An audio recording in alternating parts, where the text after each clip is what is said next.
Right? Ready છો? હાથ આગળ કરો. ચલો.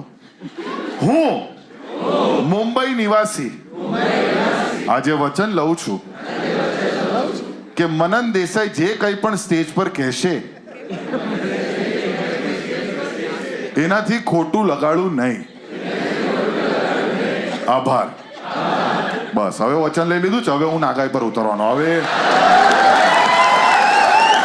મને કોઈ નહીં રોકે. બરાબર છે? આગળના દાચાઓ થોડાક દુવિધામાં લાગી રહ્યા છે. જે લોકોએ 1000 ને 800 રૂપિયા આપેલા છે આ લોકો જોવાય છે કે મનન નામનું પ્રાણી શું છે. ચાલો જોઈએ. પણ આજે 500 ને 300 વાળા છે ને એ ઓળખે છે કે મનન નામનું પ્રાણી શું છે. એટલા જ માટે 500 થી વધારે ના આપ્યા મનન્યા માટેના નાલાયકો. લુચ્ચાઓ. એ ઘણા બધા વડીલો પણ છે તો એમને પણ હું સૂચના આપવા માંગુ છું કે તમારા બાળકોને હું નથી બગાડી રહ્યો. તમારા બાળકો બગડેલા છે એટલા માટે અહીંયા છે.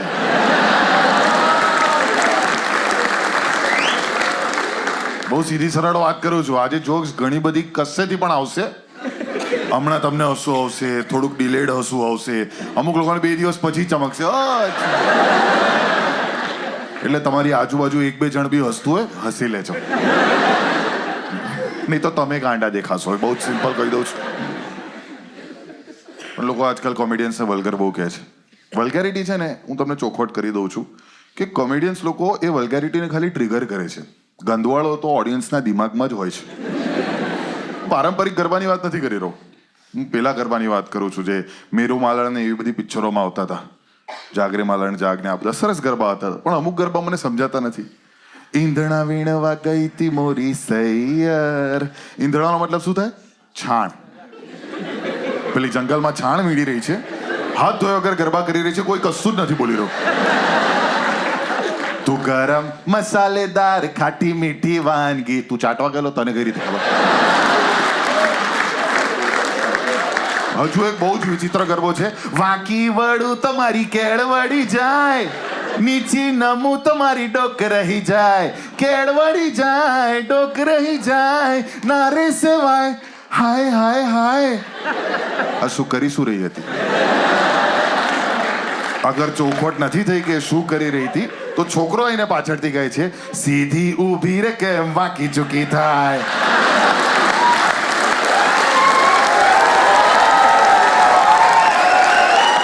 આનો કોઈ બીજો અર્થ છે? તમે મને કહો. આ ડોગી સ્ટાઇલ તો શું છે? તમે મને એક્સપ્લેન કરો. વડીલો, વેલકમ ટુ ધ શો. આ 18+ શો છે. મેં પહેલાથી ચોખવટ કરેલી હતી. લોકો આજકાલ છે ને શું ટ્રિગર થઈ ગયું એમ? ઉભર હજુ વાર છે. હજુ તો સહેજ ફોરપ્લે ચાલી રહ્યો છે. આમ કરવાનું ને થોડુંક. આમ બીબી થોડું પંપાળ, હું તને પંપાળું, તમે મને થોડું પંપાળો. આમ ડાયરેક્ટ ગપ કરીને થોડી અંદર જતો રહ્યો ને. થોડું ધીરે ધીરે આમ થોડું આમ.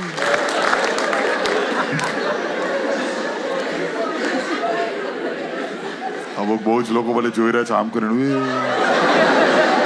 આવો શો છે. લોકો આજકાલ કોમેડિયનથી ઓફેન્ડ પણ બહુ થાય છે. The thing about offense is that you take offense. We don't give offense. તમે લો છો, અમે આપતા નથી. તમારે ઉડતું તીર એટલે તમે શાંતિ રાખજો. બરાબર છે? બરાબર છે? As simple as that. If you have a good heart, you can have a good laugh. Simple. લોકોને બહુ ખોટું લાગે છે, એવું નથી. નાની નાની વસ્તુ પર ખોટું લાગે છે. કોઈને સોરી ના કહે તો ખોટું લાગે, કોઈને થેન્ક યુ કહેવાનું રહી ગયું તો ખોટું લાગે, કોઈને બર્થડે વિશ કરવાનું રહી ગયું તો ખોટું લાગે. મારી મમ્મી જય શ્રી કૃષ્ણ ના કીધા તો ખોટું લાગી ગયું. તે દિવસે મેં ભિખારીને 2 રૂપિયા આપ્યા, એ મને 10 રૂપિયા આપીને કહે ચાલ આગળ જા. તમારું નામ શું? દીપભાઈ. તમને હું પ્રણવને કહેવા માંગુ છું કે મને પણ ખોટું લાગે છે, એવું નથી. મને પણ ખોટું લાગેલું છે.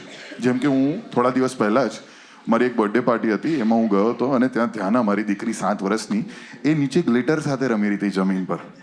તો તો હું એઝ અ સંસ્કારી પોચો ગુજરાતી બાપો મેં મારી દીકરીને વડવાનો થયો ઇંગ્લિશમાં. કારણ કે આજકાલના ગુજરાતી બાપાઓ છે ને પોચા પડી ગયા છે. આપણા બાપા જેવા નહીં પટ્ટેથી આમ ફાકમાં. મારી દીકરીને આપણે ઇંગ્લિશમાં વડવાનું. Dhyana, don't do that. Your hands are getting dirty. Please get up. તારા હાથ ધોઈ લે. નહીં સાંભળે. કારણ કે છેલ્લે ગુજરાતી બાળક ને. એટલે મેં મારી વાઈફ તરફ જોયું. મેં મારી વાઈફને કીધું, વિદ્યા, મને ખાલી 2 મિનિટ આપ, જરા મારા અંદરથી ગુજરાતીપણું બહાર નીકળવા દે. કારણ કે હું બી પપ્પાથી શીખીને આવ્યો છું. વિદ્યાએ કીધું ઓકે. એટલે મેં મારી દીકરીને જે જમીન પર ગ્લિટર સાથે રમી રહી હતી એને જોઈને કીધું,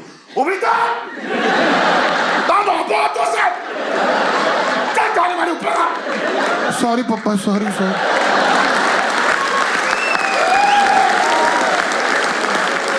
તરત બાળકોને થોડુંક ટ્રોમા આપતા રહેવું પડે. મને આટલું ટ્રોમા મળ્યું એટલા માટે તો જીવનમાં પ્રગતિ થઈ. ના, જો હું માનું છું દીકરી વાલનો દરિયો, બરાબર, પણ મારી દીકરી સહેજ આતંકનો દરિયો છે. અને મેં તો નક્કી કરીને રાખેલું કે અગર દીકરો થાય તો ભીત પર પછાડીશ. પણ નસીબ સારું કે મને દીકરી થઈ. દીકરાઓ હોય જ હરામખોર સાલાઓ. પણ જ્યારે હું મારી દીકરીને વળી રહ્યો હતો, આ દ્રશ્ય જોઈને એક દોડાયો ડોહો પોપ આઉટ થયો કશે. ખબર છે, એક દોડાયો ડોહો કસક ને કસક સંતાયેલો હોય, એ બિનજરૂરી તમને અનસોલિસિટેડ એડવાઇસ આપવા આવે કે યુવા પેઢીએ પોતાનું જીવન કઈ રીતે જીવવાનું. એમનો અનુભવ અલગ હોય, આપણો અનુભવ અલગ હોય, છતાં પણ એકદમથી દોડાયો ડોહો આવ્યો પોપ આઉટ થઈને, નો મને ડોન્ટ ડુ ધેટ. ધ્યાનાને પ્લીઝ એવી રીતે વળીશ નહીં. આજ તો ઉંમર છે એમની રમવાની. હમણાંની રમે તો ક્યારે રમશે. ડોહા તું રાખી લે.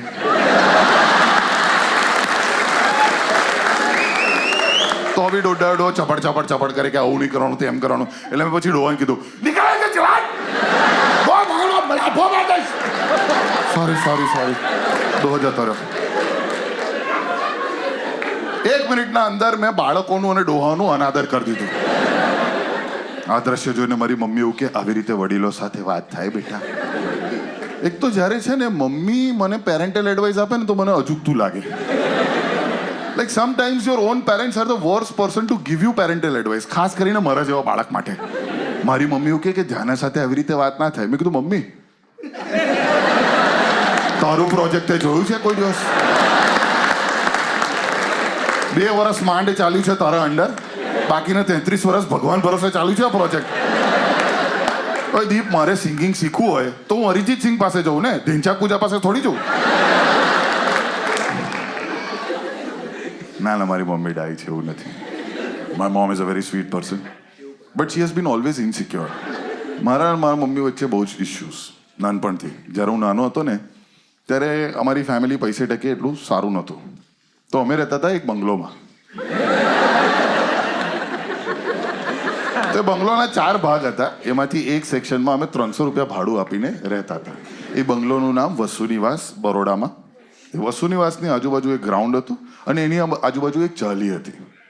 તો એ ચાલીમાં રહેતા હતા બધા અસામાજિક તત્વો, કેઓટિક કિડ્સ, જે પોતાના મા બાપને ગાળો આપે, એ લોકોને મારે, ચરસ ગાંજો ઓફર કરે, ટીનેજર બાળકો તોતળા બાળકોને બોલાવીને એમના પાસે ગાળો બોલાવડાવે.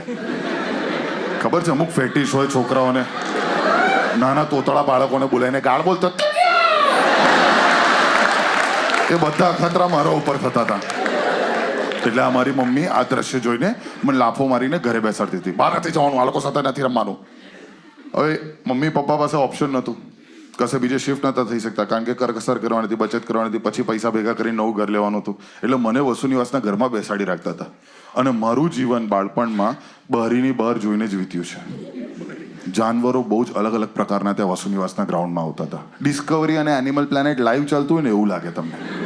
સવારના પૂરમાં કોમ્પિટિશન લાગતી હતી કે સૌથી પહેલા કોનો અવાજ આવશે, કુકડાનો કે પછી ગણપતભાઈની ઉલિયુંનો. ખબર છે, દરેક ઘરમાં એક કાકો હોય જે ખરાબ રીતે ઉલિયું કરે, એના કારણે આખું ઘર જાગી જાય.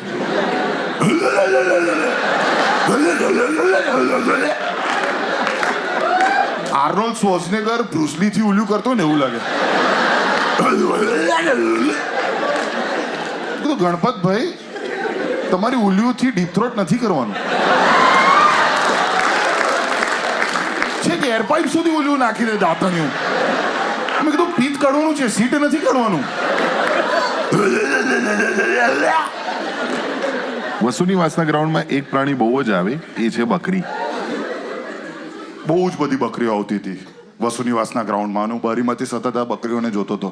100-150 બકરીઓ આવે બિચારી, સરસ સરસ ખુશી ખુશી આવે કે સરસ મજાનું ઘાસ ઉગ્યું છે વસુનિવાસના ગ્રાઉન્ડમાં, આપણે ચરવા જોઈએ. ડ્યુ ડ્રોપ વાળું ઘાસ આપણે સ્નોટ કરીએ, મજા આવશે. હોપડી હોપ કરતી આવે આમ બકરીઓ. હવે જ્યારે ખાય ને બકરીઓ ઘાસ, ત્યારે સતત નાકમાં એમના ઘાસ જાય, કારણ કે એમનું નાક અને મોઢું બહુ નજીક હોય. હવે દીપ તું જમતો હોય અને સતત તને નાકમાં કોઈ સડી કર્યા કરે તો છીક ના આવે. બકરીઓ સાથે દરરોજ થાય છે જમતા. એ લોકો આમ બકરીઓ ખાતી હોય ને ઘાસ,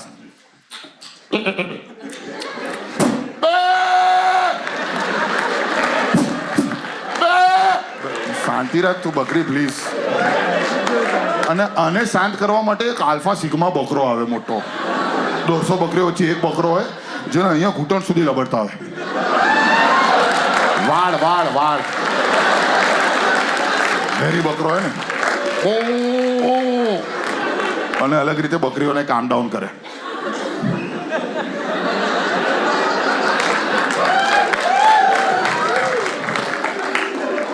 એક પ્રાણી છે જે મને બહુ જ ગમે છે, એ છે ગાય. ગાયો છે ને, they are the chillest animal in the animal kingdom. એ લોકો કોન્સ્ટન્ટ સ્ટેટ ઓફ ગોવામાં જ હોય.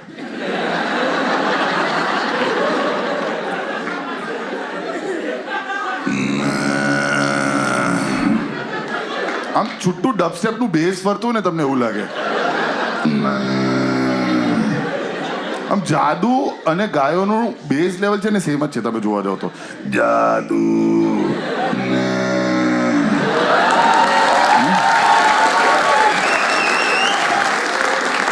કોઈ આમ હોર્ન મારતું ને તોય સામે જતી રહેજે.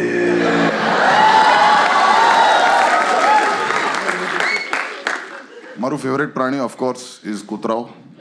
નાનપણથી મને કૂતરાઓ બહુ જોવા મળતા હતા વસુનિવાસના ગ્રાઉન્ડમાં. એક વખત મને કૂતરાઓ દેખાય, મેં મમ્મીને બોલાવ્યા. મેં કીધું મમ્મી જલ્દી આવો મમ્મી, જો કૂતરાઓ સર્કસ કરે.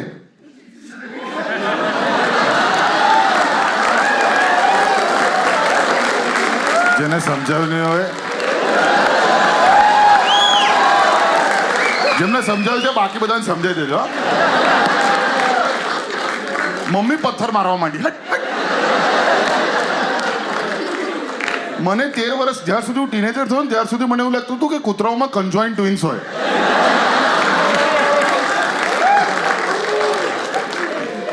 જે લોકોને સમજાવ્યું છે બાકીને લોકો ઘરે જઈને ગૂગલ કરશે કન્જોઇન્ટ. ઓ ચોંટેલા તો એમ કે ને.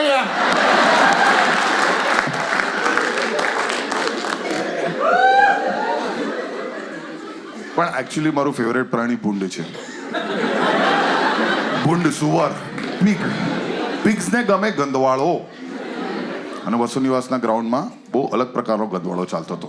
એટલે રવિવારે સવારના પોરમાં એક વખત આવ્યો મારો મિત્ર પિન્ટુ પોટી કરવા માટે. કારણ કે એ વખતે શું છે કે ઘેર ઘેર શૌચાલય નહોતું, ઠેર ઠેર શૌચાલય હતું. જ્યાં ખુલ્લું મેદાન દેખાય ત્યાં લોકો ડબલું લઈને બેસી જતા હતા. તો વસુનિવાસના ગ્રાઉન્ડમાં બહુ જ બધી જગ્યા હતી, મોકળાશ હતી. તો પિન્ટુ આવ્યો હગવા રવિવારે સવારે 9 વાગે. હું દ્રશ્ય જોઈ રહ્યો છું વાળ કપાવતી વખતે. એ વખતે છે ને નાઈ લોકો ઘરે આવતા હતા ખુરશી અને સામગ્રી લઈને, અને લોકો નાઈ બૂમ પાડે, આપણે બહાર બેસીને ત્યાં ને ત્યાં જ આપણા ઘરની બહાર વાળ કપાવવાના. એ વખતે અર્બન કંપની નહોતું, એ વખતે રૂરલ કંપની હતું. તો હું વાળ કપાઈ રહ્યો છું, આ બાજુ પિન્ટુ હગવા બેઠો છે, પ્રેશર મસ્ત ડેવલપ કરીને આવ્યો છે, અને આ બાજુથી આવ્યું એક ભૂખ્યું ભૂંડ. આ બાજુ લાઈવ કાઉન્ટર ખુલી ગયા હતા.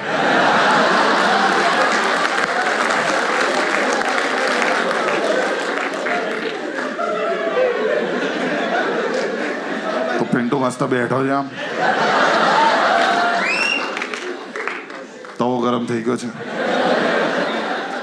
એટલી વારમાં પાછળથી ભૂંડ આવ્યું ભૂખ્યું.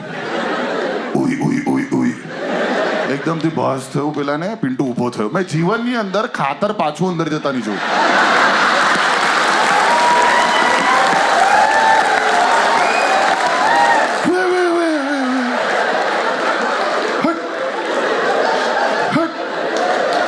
કરે.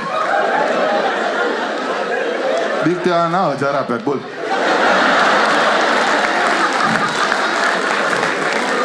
આ દ્રશ્ય જોઈને મમ્મી મને પાછળથી ટપલી મારી આવી. તું મમ્મી શું કરે છે? હજુ તો વાળ કપાઈ રહ્યો છું, તાજી કેમ મારીશ તું?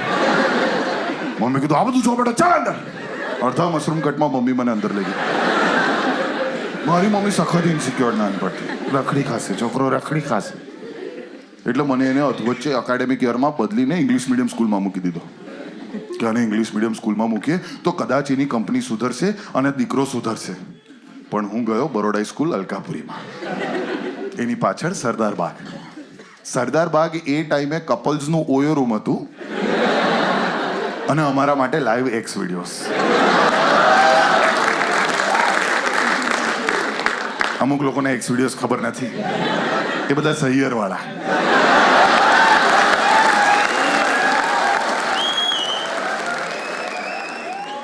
તો જ્યારે પીરિયડ પતે ને એટલે બધા છોકરાઓ બારીને બહાર ગોઠવાઈ જાય. બીજા ટીચર આવે ને ત્યાં સુધી ચાલો ચાલો શો ચાલુ થવાનો, શો ચાલુ. અને અમે ઉપરથી ત્રીજા માળેથી બાગમાં બધા કપલ આવે ને એમને ચીડવીએ. એ છોડ, એ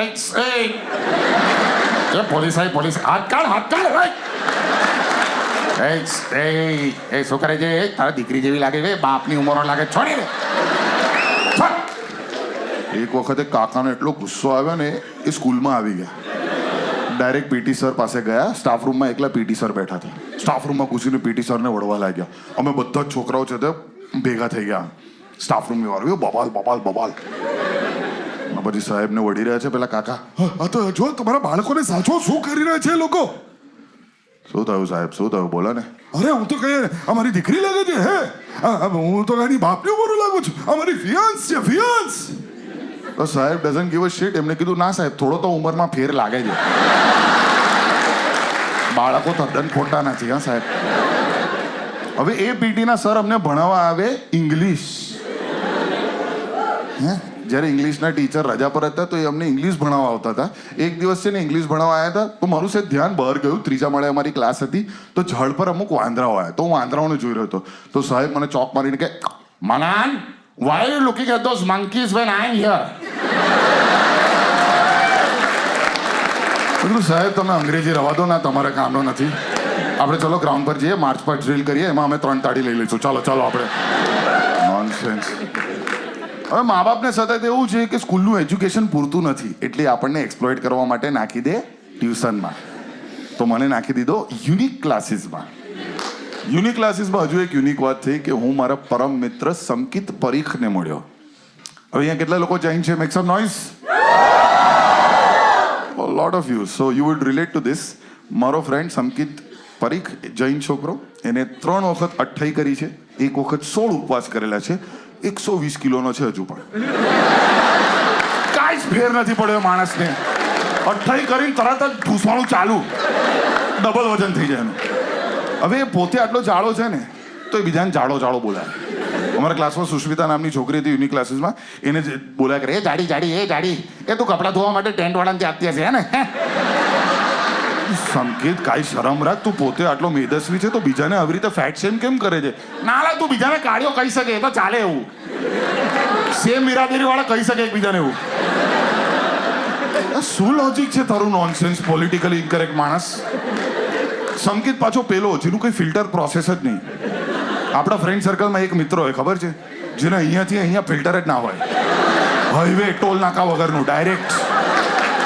એ સંકિત પરીખ આડે ધડ કશે કશું પણ બોલી દે, આપણે એમ્બેરેસિંગ બે યાર તું. એક દિવસ અમે સુષ્મિતાના ઘરે ગયા. સુષ્મિતાની બર્થડે પાર્ટી હતી, 18th બર્થડે પાર્ટી. તો યુનિક ક્લાસીસના બધા છોકરાઓ ભેગા હતા, એના સ્કૂલના બી અમુક મિત્રો હતા. લગભગ 50 છોકરા એના ટેરેસ પર ભેગા થયેલા. હવે અમે નીચે રાહ જોઈ રહ્યા હતા ઘરની અંદર કે બીજા અમારા યુનિક ક્લાસીસના ફ્રેન્ડ આવે. એકદમથી એના મમ્મી પપ્પા આવ્યા. તેના મમ્મી પપ્પા આવ્યા તો તરત જ સંકિત મારી પાસે આવ્યો. મનન મનન મનન મનન, સુષ્મિતાના મમ્મી પપ્પા આટલા પતલા કેમ છે? ચૂપ રહીને શાંતિથી વાત કરીને સાંભળી શકે છે લોકો. ના ના મને લાગે છે સુષ્મિતા અડોપ્ટેડ છે. મેં કીધું ચૂપ રહીને. પછી 5 મિનિટ થઈ, મેં વિચાર્યું યાર સંકિતની વાતમાં લોજિક તો છે, કુછ તો ગડબડ હે દયા, પતા લગાઓ ये મેદસ્વી પણે કા રાજ. એટલે છે ને અમે ટેરેસ પર હતા, એકદમથી એના મમ્મી નીચે જતા જોયા અમે. ખાવાનું લેવા ગયા, બધા બાળકો માટે નાસ્તો લેવા ગયા, તો અમે બી નીચે ગયા આંટીને હેલ્પ કરવાના બહાને. તો નીચે ગયા ને તો વી સો મોમેન્ટ, મેં કીધું સમકિત તું ચૂપ રહેજો, હું આંટી સાથે વાત કરીશ. ચૂપ રહેજો, તું બોલીશ ને તો કંઈક બાધી થશે. એટલે મેં આंटी ने पूछा कि मैं तो आंटी ये सुष्मिता थोड़ा ऐसा हेवी है तो कुछ मारती भी बराबर पूछा नहीं, थोड़ा हेवी है, कुछ प्रॉब्लम हुआ ना. तो आंटी भावुक થઈ ગઈ. आंटी कहने लगी एक्चुअली बेटा क्या हुआ कि उसको ना एक मेडिकल कंडीशन है. तो मैं કીધું જો સમકિત આપણે થાઇરોઇડનો મજાક ઉડાવતા હોઈશું, બિચારીને પ્રોબ્લેમ થયો, આપણે આવી રીતે ફેટ શેમ કરે છે, તું શરમ આવે તો હવેથી ના કરતો પ્લીઝ તું. પણ આંટી કંઈ એવું કીધું જેના કારણે સમકિત ફ્લિપ થઈ ગયો. आंटी એવું કીધું एक्चुअली क्या हुआ ना बेटा कि उसने हाइट बढ़ाने का एक कोर्स किया था और उसमें गोलियां ली थी तो उसका साइड इफेक्ट आ गया. समकित विदाउट वेस्टिंग अ सेकंड ઉપર ગયો ટેરેસ પર, જ્યાં સુષ્મિતા અને બીજા 50 બાળકો હતા. બર્થડે કેક કટ જ થઈ રહી હતી, ત્યાં બધા છોકરાઓને સામે સમકિતે પૂછ્યું, એ સુષ્મિતા તે સીધી જગ્યાએ હાડી લીધી ગોળી?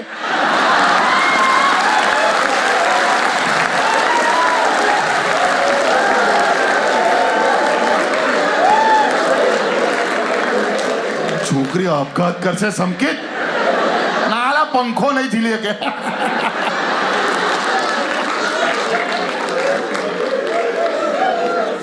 પણ ખાસ મિત્ર, સુખ દુઃખનો સાથી. એક વખત અમારે બહુ એક ખતરનાક ઘટના થયેલી. અમે લોકો ઓલમોસ્ટ બુટલેગરના કેસમાં જેલમાં જવાના હતા. તો બુટલેગર, તમને ખબર છે બુટલેગર એટલે શું? અચ્છા, જે લોકોને નથી ખબર, તમે લોકો સુખી ગુજરાતીઓ છો. અમે ગુજરાતના ગુજરાતીઓ દુઃખી, કારણ કે અમને લીગલી મળતું નથી. તો એક વખત અમે એટલી બધી બોટલો સાથે પકડાઈ ગયા હતા જેના કારણે અમને ઓલમોસ્ટ જેલ થઈ જવાની હતી. એની આ વાર્તા છે. હવે બેઝિકલી હું, સમકિત, મારી એ ટાઈમે ગર્લફ્રેન્ડ હતી, હવે મારી વાઈફ છે વિદ્યા, અને ધવલ, અમે 4 લોકો ગયા બરોડાથી નાસિક સુલા ફેસ્ટમાં. ત્યારે નવું હતું સુલા ફેસ્ટ, એકદમ મજા આવે એવું. હા, અને અમે ગયા બરોડાથી નાસિક ઝેન એસ્ટિલોમાં, સીએનજી. ઝેન એસ્ટિલો નામ જ એવું છે કે તમે એસટી લો.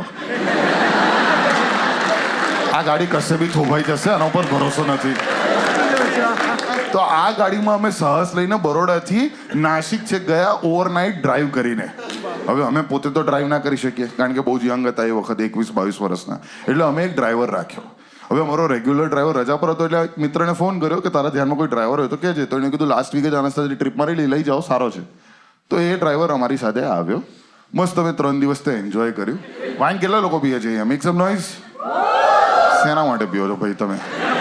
પાછી એની પીવાની પદ્ધતિ હોય, આમ ટોલ કરવાનું, સૂંઘવાનું, સીપ મારવાની, પછી ખિસકોલીની જેમ. આપણે તો વાઈનમાં બી ચાલો ભાઈ.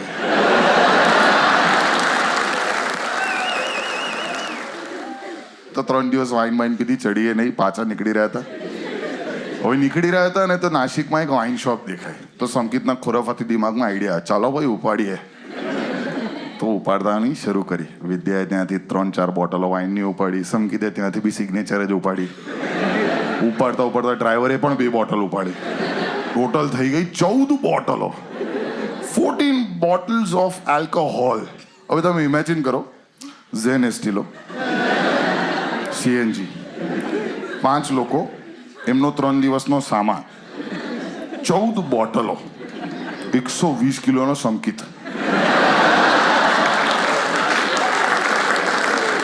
એસ્ટિલોનું ગ્રાઉન્ડ ક્લિયરન્સ લેમ્બોર્ગિની જેવું થઈ ગયું.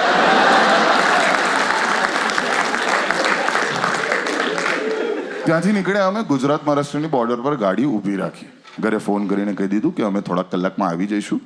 ચાઈની ચુસ્કી મારી અને પછી અમે સૂઈ ગયા. ડ્રાઈવર ડ્રાઈવ કરી રહ્યો હતો. એકદમથી નવસારી ટોલ નાકા પર ગાડી સ્વર્વ થઈ. એટલે અમે ઉઠ્યા, શું થયું? તો પેલા ડ્રાઈવર કીધું, સાહેબ પાછળ નાકાબંધી હતી, આપણે કટ મારીને કાઢી લીધી. ગુડ ગુડ ગુડ, જવા દે. એકદમથી પાછળ સાયરન સંભળાયો અમને.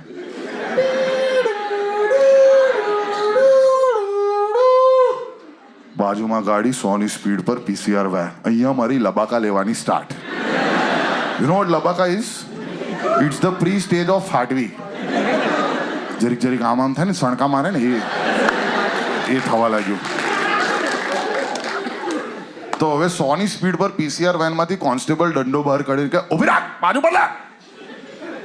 અહીંયા હવે હું કઈ રીતે સમજાવું પેલા કોન્સ્ટેબલને કે બ્રેક માર દીધી છે, 2 કિલોમીટર પછી મળીએ આપણે. થોભાશે આ ગાડી, થોભાશે, ચિંતા નથી. ગાડી માંડ માંડ થોભાઈ, આગળ પીસીઆર વેન ઊભી રહી. 2 મિનિટ સુધી પીસીઆર માંથી કોઈ ના નીકળે, આ બાજુથી અમે ના નીકળીએ. એકદમથી ડ્રાઈવર કહે સાહેબ મને 1 મિનિટ આપો, હું આવું. મેં કીધું આ ડ્રાઈવરમાં જબરી ડેરિંગ છે. તો ડ્રાઈવર મળવા ગયો, પીઆઈ સાથે વાત કરી રહ્યો છું, હું જોઈ રહ્યો છું દૂરથી વિન્ડશીલ્ડમાંથી, અને એકદમથી એ ટાઈમે કોન્સ્ટેબલ આ બાજુથી ઉતર્યો, મારી સાઈડનો દરવાજો ખોલ્યો, હું પાછળ બેઠો હતો. સંકિતના સીટ નીચેથી 3 બોટલ દારૂની કાઢીને કીધું બહાર આય. એટલે અહીંયા મારી ફાટી. મેં કીધું સેટ આજે લેવાઈ ગયા. એટલે મેં સંકિતને પહેલા જ ચેતવણી આપી દીધી. મેં કીધું સંકિત તું બહાર ના નીકળીશ, તું કાંઈ બોલીશ ને તો 100% દંડો પડવાનો જ પાછળ. મને જવા દે, મને વાત કરવા દે, યોગ્ય લાગશે તો હું તમને બંનેને બોલાવીશ. તો હું બહાર નીકળ્યો. 21 વર્ષ તો મને નાભી સુધી બટન ખુલ્લા, ચડ્ડો પહેરેલો હતો, અને સસ્તા પુષ્પની જેમ હું મારા મિત્ર વર્ગને બચાવવા ચાલ્યો. તો આજે મારા મિત્રોને હું આમાંથી બહાર કાઢીશ. ત્યારે જ છે તે કોન્સ્ટેબલ પીઆઈને કહી રહ્યો છે, હું દૂરથી સાંભળી શકું છું. એ કોન્સ્ટેબલ પીઆઈને કહી રહ્યો છે સાહેબ આ સિમરન ઓફ નીકળી ગયો, સિમરન ઓફ. સિમરન ઓફ કોને જોઈએ? ઓન જોઈએ ને સિમરન. તો હું પહોંચી રહ્યો હતો ત્યારે પેલા એવું કીધું સાહેબ સાથે જઈને વાત કરો. એટલે પછી આપણે લોકો ગુજરાતી, હું પણ પાક્કો ગુજરાતી, આમ તો અશુદ્ધ ગુજરાતી થોડું ઘણું, પણ જ્યારે પણ કોઈ નેગોશિએશન કરીએ આપણે તો હાવી થઈ જવાનું સામેવાળી પાર્ટી પર. અગર તમે પોચા પડ્યા નેગોશિએશન ડીલમાં તો તમારા ઉપર સામેવાળી પાર્ટી ચડી બેસે. એટલે હું એકદમ ફૂલ કોન્ફિડન્સમાં પીઆઈ સાહેબ સાથે વાત કરવા ગયો. મેં કીધું what is the problem sir? અમે આજે વોટ ઇઝ ધ પ્રોબ્લેમ જ્યારે મેં કીધું ને ત્યારે બીજી 9 બોટલો નીકળી રહી હતી. હવે આ વાત મલાડ હું તમને એટલા માટે કહી રહ્યો છું કારણ કે આ વખતે જ્યારે આ મેં પ્રશ્ન પૂછ્યો એના 10 જ સેકન્ડમાં મેં મારા જીવનની સૌથી ઉત્કૃષ્ટ ગાળ સાંભળી. એટલા જ માટે આ ગાળ માટે મેં આ શો 18+ રાખ્યો છે, બાકી આ શો 16+ છે. મેં પીઆઈની આંખમાં આંખ નાખીને કીધું what is the problem sir? પીઆઈએ મારી આંખમાં આંખ નાખીને કીધું વોટ ઇઝ ધ પ્રોબ્લેમ? એમ તને ખબર નહીં તો હું કરીશ. મેં કીધું શું કર્યું સાહેબ? તે જીવતી કરોડી તારી ગાણમાં ખાલીશ.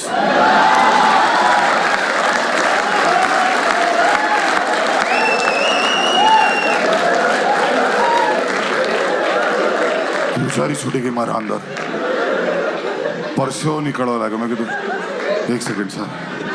10 સેકન્ડ લાગી પોતાની જાતને રિકલેક્ટ કરતા. મેં સંકેત અને ધવલને ઈશારો કરીને બોલાયા સર વન્સ મોર.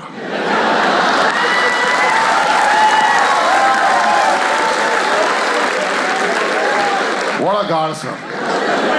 મેં નીચે નમીને જોઉં, પૂંછડી આમાં મળી રહી હતી નીચે. આમ હજુ રૂવાટા ઉભા થઈ ગયા, સાચું કહું છું.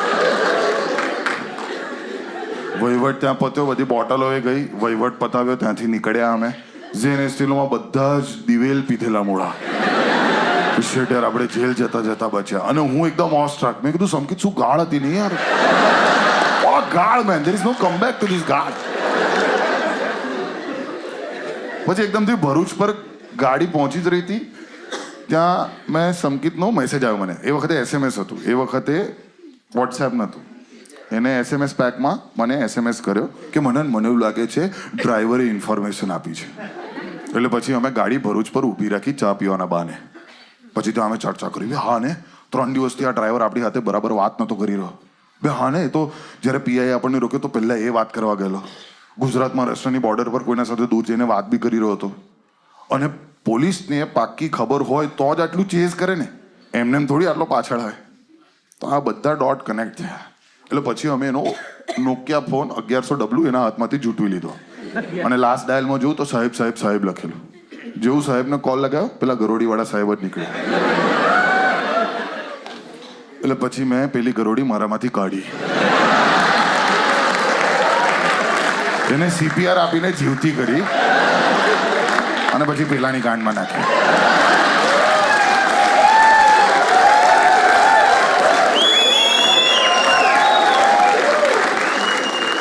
કેટલી અદભુત કાર છે ને દીપ? વોળા ગાઢ યાર, હવે કોઈ ગાઢ બની જ નથી. કે તમે જુઓ, બીજી બધી ગાઢ છે ને તમને મેન્ટલી ડિસ્ટર્બ કરે, આ એકમાત્ર ગાઢ છે જે તમને ફિઝિકલી ડિસ્ટર્બ કરે. જેવું સાહેબે કીધું ને જીવતી કરોડી તારી બંધ થઈ ગઈ એકદમ મારી. મેં તો આવી મજા આવી હતી. ખબર છે ઘરની અંદર આપણે જ્યારે હોઈએ આમ ભીત પર એક વખત ગરોડી દેખાય અને પછી આમ તેમ જોઈએ, 15 સેકન્ડ પછી ઉપર જોઈએ ગરોડી ગાયબ. ક્યાં ગઈ એ ગરોડી દીપ?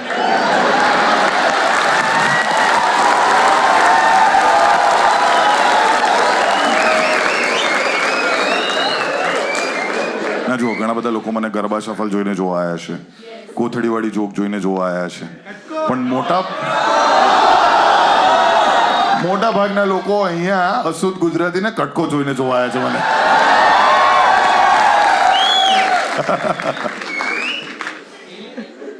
પેન્ડેમિક આપણા માટે બહુ કઠિન સમય રહ્યો છે ઓવરઓલ.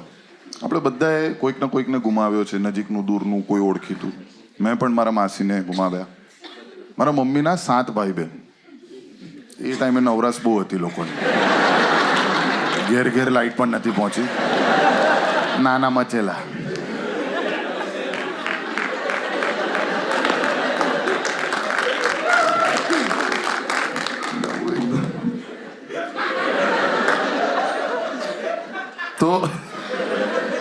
તો જ્યારે મને ન્યૂઝ ખબર પડી કે માસી ઇઝ નો મોર, તો મેં મમ્મીને ફોન કરીને કીધું મમ્મી આવું થયું છે. એટલે મમ્મી કીધું તું ઘરે આય, આપણે નીકળીએ સુરત માટે. હવે મારી મમ્મી મલાડથી જ છે, લગ્ન પછી એ બરોડા શિફ્ટ થઈ ગઈ અને મારી માસી જે ટાઈમે ગુજરી ગયા ત્યારે સુરત રહેતા હતા. હવે આ ગરોડીવાળો ડ્રાઈવર હતો, એના પછી નવા ડ્રાઈવર પર ભરોસો આવતા ટાઈમ લાગે, એટલા જ માટે મારો જે કરંટ ડ્રાઈવર છે રાજુ, એના ઉપર બી ભરોસો આવતા ટાઈમ ગયો. એની અમુક લિટમસ ટેસ્ટ થઈ. કરવું પડે દરેક ડ્રાઈવર માટે કે ભાઈ આ વફાદાર છે કે નહીં, સારો છે કે નહીં, લોયલ છે કે નહીં. તો જ્યારે પહેલી વખત નવો હતો ને રાજુ ધ ડ્રાઈવર, મારો કરંટ ડ્રાઈવર છે, તો એ ખતરનાક માણસ છે. એ શું કરે કે જ્યારે અમે એક વખત ડ્રાઈવ કરતા હતા ને, તો પાછળ 3 મિત્રો સિક્યોરિટી ગાર્ડ મને રાખેલો, એ લોકો 3 ઘસઘસાટ ઊંઘી ગયેલા. અને સિક્યોરિટી ગાર્ડની આગળની નોકરી શું હોય કે એને જોવાનું કે ડ્રાઈવર હોઈ નહીં જતો ને. તો હું સતત જોયા કરું, સહેજ રાજુની આંખ મીચાઈ. એટલે મેં કીધું રાજુ જાગે છે ને તું? તો રાજુ મારી તરફ જોઈને, સાહેબ આંખો ખુલ્લી છે. હા તો જાગતા જો ને સાહેબ, કેવી વાત કરો તમે? તો ઘરે જે ટોન્ટ મારે એ મારી મમ્મી, બહાર જે કસર રહી જાય એ રાજુ પૂરી કરે. રાજુ ઇઝ અ ફેન્ટાસ્ટિક ગાય. એક વખત અમારે નાઇટ ડ્રાઈવ કરવાનું હતું, વાપીથી સુરત આવવાનું હતું. વાપી રાતના 12 વાગે શો પત્યો મારો. અમે લોકો નાઇટ ડ્રાઈવ કરીને આવતા હતા. એટલે મેં રાજુને કીધું કે રાજુ, પહેલી વખત નાઇટ ડ્રાઈવ તું કરી રહ્યો છો મારી સાથે, you will be fine right, it will be okay for you. સાહેબ તમે મસ્ત ઊંઘી જાઓ, કોઈ જ વાંધો નથી, મને બસ ખાલી એક ચા મળી જાય ને, આખી નાઇટ ખેંચી લઈશું. ચા આપી દો, આખી નાઇટ ખેંચી લેવા આપણે.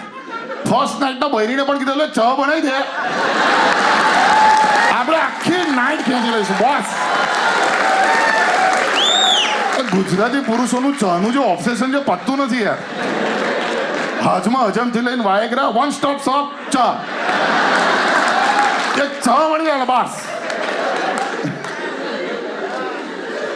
પાછું તમે ઓલા ડ્રાઈવ કરતા હો, એટલે તમે ના ડ્રાઈવ કરતા હો, પણ ઓલા કે ઉબરમાં જાઓ તો ડ્રાઈવર સાથે તમારે વાત ના કરવી હોય, એટલે તમે પાછળની સીટ પર ભૂંગળા નાખીને મસ્ત તમારા ઝોનમાં રહો, પ્રાઇવેટ ઝોનમાં. પણ ખબર નહીં અંતરાત્માથી એક અવાજ બહાર નીકળે અને તમે ડ્રાઈવરને પૂછો, આપ કિતને સાલ સે ડ્રાઈવ કર રહે? એટલે એની જે વાર્તાઓ શરૂ કરે એ પતે નહીં કે સાહેબ પેલી ટેકરી દેખાય તમને, એ ટેકરીની પાછળ છે ને 1998માં મને 12 સરદારોએ મારેલો. કીધું આ ઇન્ફોર્મેશનનું હું શું કરું રાજુ? ના સાહેબ એવું નહીં, આ ચોકડી છે ને ચોકડી. મેં કીધું હા. ગયા જ અઠવાડિયે આ ચોકડી પર છે ને એક સ્કોર્પિયો ટ્રકની ભાઈ પાછળથી ઘૂસી ગઈ અને સ્કોર્પિયોની અંદર 8 લોકો. મેં કીધું મરી ગયા? ના એ લોકોએ બહાર નીકળીને ટ્રક વાળાને માર નાખ્યો. What is this information? સાહેબ પેલી ઝૂંપડી દેખાય? મેં કીધું હા. ત્યાં છે ને સીધા પગવાળી ડાકણ ફરે છે. સીધા પગવાળી ડાકણ? હા માં બૈરી ત્યાંથી જ છે.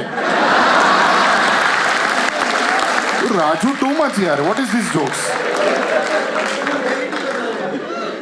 રાજુ પાછો કટ્ટર હિન્દુ, એટલો કટ્ટર હિન્દુ ને કે લેફ્ટથી ઓવરટેક બી ના કરે.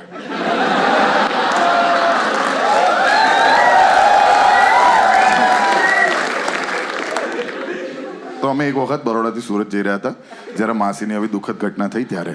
હવે એ વખતે આગળ હું બેઠો હતો, બાજુમાં ઓબ્વિયસલી રાજુ ચલાવી રહ્યો હતો ગાડી, પાછળ મમ્મી બેઠી હતી, એની બાજુમાં એક માસી બેસા હતા. એટલે જે ગુજરી ગયા એની દલ બી રિયલી ઓકવર્ડ.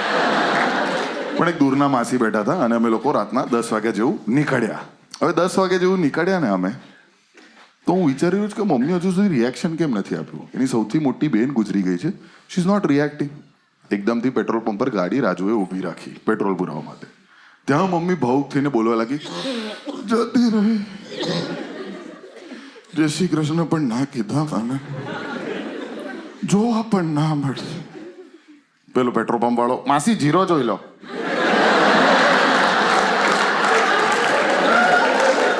આ ટ્રુ સ્ટોરી છે, આમાં કોઈ જોક્સ નથી, એઝ ઇટ ઇઝ તમને કહી રહ્યો છું. ત્યાંથી અમે નીકળ્યા તો આગળ કરજણ ટોલ નાકું આવ્યું. હવે જ્યારે ટોલ નાકું આવે ને ત્યારે નક્કી કરવાનો ડ્રાઈવરે કે કઈ ગલીમાં જવાનું છે. અને જ્યારે ડ્રાઈવર નક્કી કરી લે ત્યારે જ કોઈ ગિલિન્ડર માણસ ગાડીમાંથી કહેશે આમ લે આમ લે આમ લે, અને એ લાઈનમાં ઘૂસીએ ત્યારે એ લાઈન થોપાઈ જાય, આ લાઈન ફાસ્ટ જવા લાગે. એટલે રાજુ મારી સાથે બીચિંગ કરવા લાગે. આ દર વખતે સાહેબ આવું જોઈએ, કોઈ એક માણસ છે ને પોતાનું ફાસ્ટેગ રિચાર્જ કરવાનું ભૂલી જાય, એના કારણે 10 લોકોની 10 મિનિટ બગડે. મેં કીધું હા સાચી વાત છે તારી રાજુ. અમારો આ ટોપાએ પણ નહોતું કર્યું. 10 મિનિટ બગડી ત્યારે તારથી નતું થતું. ના ના, એ તો કસ્ટમર આપે ને, આપણે કેટલા.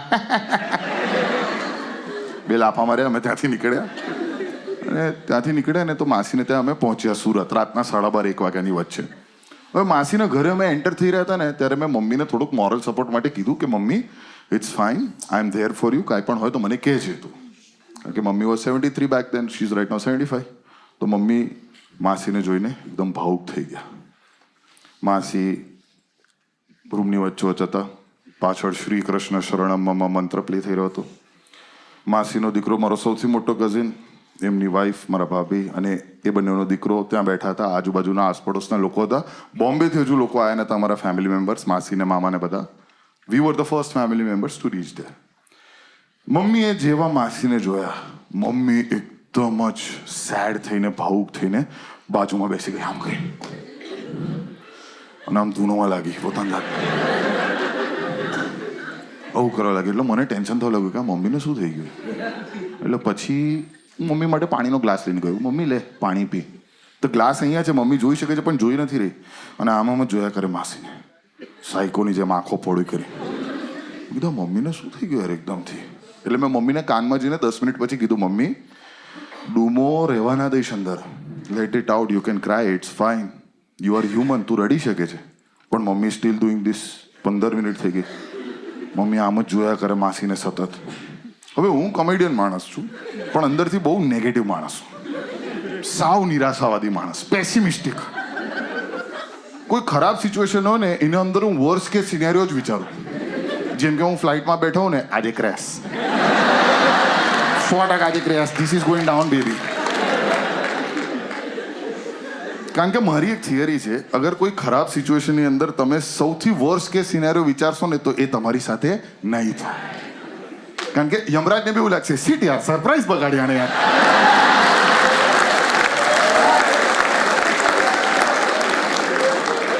એ બી એવું કહેશે, નેક્સ્ટ ટાઈમ જોઈ લઈશ, ભેંસ વાળીને જતા રે પાછા.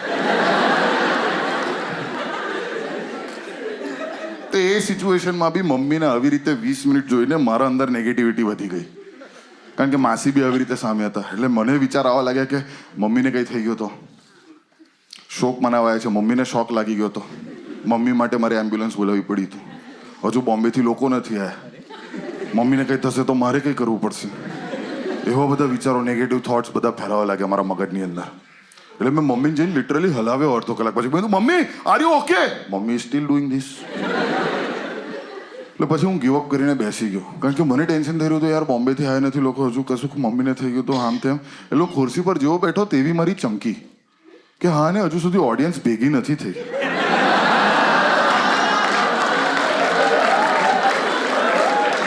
પરફોર્મર ઓડિયન્સ વગર પરફોર્મ ના કરે ને.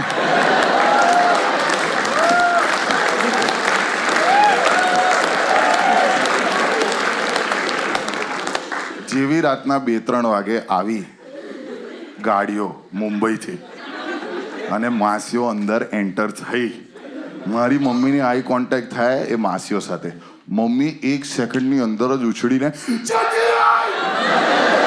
પૂછ્યા વગર જતી રહી! કીધું મમ્મી પૂછ્યા વગર જ જાય ને, પૂછી થોડી જાય કે હું જાઉં છું. મમ્મીએ પછી એક આંગળીથી અંબોળો ખોલ્યો, બધી માસીઓ પાછળ તૈયાર ઢોલક ને મંજીરા પર, અને ત્યાં જે રૂદાલી કોન્સર્ટ ચાલુ થયો છે. જતી રહી, જતી રહી, ચીક ચીક, જતી રહી, જતી રહી. મેં કીધું શું છે મમ્મી, થોડુંક ઉંમરનો લિહાઝ રાખ, આ શું કરી રહી તું? હેડ બેન્કિંગ કરી રહી છે. કન્સેન બાસ કોન્સર્ટ ચાલુ થઈ ગયો ત્યાં. મેટાલિકાના બેન્ડ મેનેજરનો કોલ આવી ગયો કે જરા મમ્મીને મોકલો હોસ્પિટલમાં આ બાજુ. ખતરનાક હેડ બેન્કિંગ કરે તમારી માં. સવારે 6 વાગ્યા સુધી આ રૂદાલી કોન્સર્ટ ચાલ્યો, છાજિયા કૂટવાનો. ઠાઠડી તૈયાર થઈ સવારે 6-7 વાગ્યાની વચ્ચે. હવે જ્યારે ઠાઠડી તૈયાર થઈ ને ત્યારે એક અંકલ છીંક્યા. છીંક ખાવી કહેવાય, આ અંકલે છીંક કાઢી. પેલી મોઢું ઢાંક્યા વગર હોય ને, માસી છે જલી ગામ.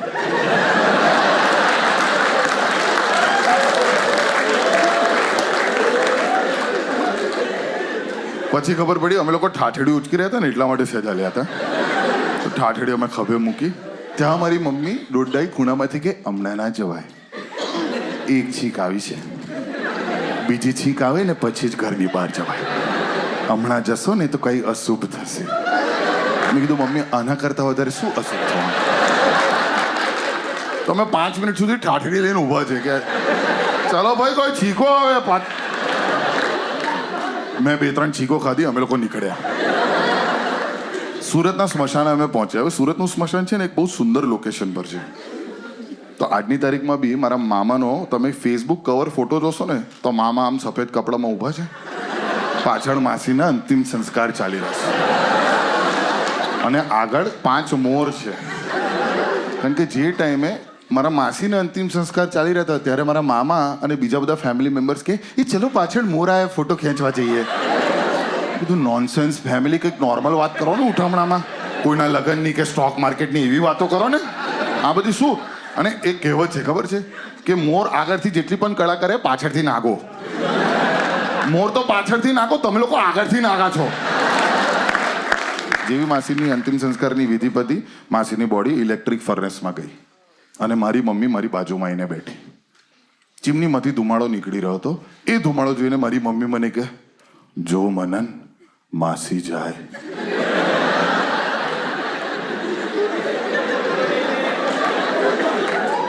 મમ્મીને સહેજ પંપાડ્યો. It's okay mummy. મારા કઝિનથી ન રહ્યો જે બાજુમાં બેઠો હતો કે પણ ધુમાડો કાળો કેમ થયેલા મનન? શીખડી ના હોવું જોઈએ રંગમાં. હે જો આ મુદ્દો છે હમણાં વાત કરવાનો, ચૂપ રહે ને. શોખ મનાય ને થોડોક જીવનની અંદર. આ બધું પત્યું, સ્મશાનની યાત્રા પતી, અંતિમ સંસ્કારની વિધિ પતી, અમે લોકો ઘરે આવ્યા. જમણવાર ચાલી રહ્યું હતું. તો જમણવાર ચાલી રહ્યું હતું, આખું પરિવાર હાજર હતું ડ્રોઈંગ રૂમની અંદર. મમ્મી જમતા જમતા એણે કોળિયો નીચે મૂક્યો થાળીમાં અને એકદમથી રડીને કે હવે મારો વારો, હવે મારો વારો. હવે આ વસ્તુથી મને પ્રોબ્લેમ નહોતો. મને પ્રોબ્લેમ એ હતો કોઈએ કશું ના કીધું. બધા એગ્રી. જરા કૌશિકા માટે પાણી લાવો, ગંગા જળ જ લાવો એટલે ડાયરેક્ટ પતે બધું. ચાલો, હવે મેં તમને આ વાર્તા કેમ કીધી એના પાછળનું કારણ છે. મને એવું લાગે છે કે વારસાગત રીતે મારી અંદર જે થોડી ઘણી આર્ટિસ્ટ્રી છે એ મારા પપ્પા તરફથી આવી છે. કારણ કે પપ્પા મ્યુઝિશિયન હતા અને મારી મમ્મી અને એની family hilarious AF, sense of humour એમનું અલગ લેવલ પર. મારા જીવનની મારા યાદ પ્રમાણે સૌથી પહેલી પ્રેક્ટિકલ જોક મારી માસીએ કરેલી, જે ગુજરી ગઈ ને એને હું પ્રેમથી હાજમુલ્લા માસી બોલાવતો હતો. એનું કારણ છે કારણ કે માસી જ્યારે હું નાનો હતો ને ત્યારે ખતરનાક પ્રેક્ટિકલ જોક કરી હતી. હવે આપણે જ્યારે નાના હતા ત્યારે આપણને હસાવવા માટે આપણા મા બાપ કે વડીલો શું કરે, હલ્લુ મારું બચ્ચું કેટલું ડાયું છે, આવું બધું કરે, રાઈટ. ઘણી વખત બાળકનું ડાચું તમે જુઓ ને એ બી ઉપર જઈને વિચારતો છે હું કરેલા તું ગાડો લાગે એટલે ડોક્ટરને દેખાડતું કઈ આવું કરીશ તો બીજા મા બાપ બોધવા પડશે, શું કરે તું આવું જોઈશ. પણ મારી માસી આ વસ્તુને એક લેવલ ઉપર લઈ જતી હતી. હું જ્યારે નાનો હતો ને 3-4 વર્ષનો, માસી મને બોલાય, મને નહીં આવે તો, અને મને કે આંગળી ખેંચ. અને હું જ્યારે માસીની આંગળી ખેંચું ને તો માસી પાદે. મારી 4 વર્ષની બુદ્ધિ બેર મારી ગઈ કે આ માસીનું શું જીનિયસ કમાન્ડ છે યાર. ટેલેન્ટ ઓન કમાન્ડ પાદે છે આ ભાઈ. ભજન કરી રહ્યો, માળા જપી રહ્યો, મેં કીધું પાટ પાટ પાટ. પછી એમનું સ્કેમ પકડાયું કે જ્યારે પ્રેશર આવતું હતું ત્યારે જ પાદવાનું કહેતી હતી. તે દિવસે પણ એમને આ અવસ્થામાં જોઈને મેં એમની આંગળી ખેંચી અને એઝ અ ટ્રિબ્યુટ હું પાદ્યો અને ભૂલથી ભીની પાદ મરાઈ ગઈ. પેલી હોય ને સખત ભેજવાળી ટાઈટ જીન્સવાળી, પેલી હોય ને જે બાથરૂમમાં જઈને ચેક કરવી પડે કે ચરકાઈ તો નહીં ગયું ને.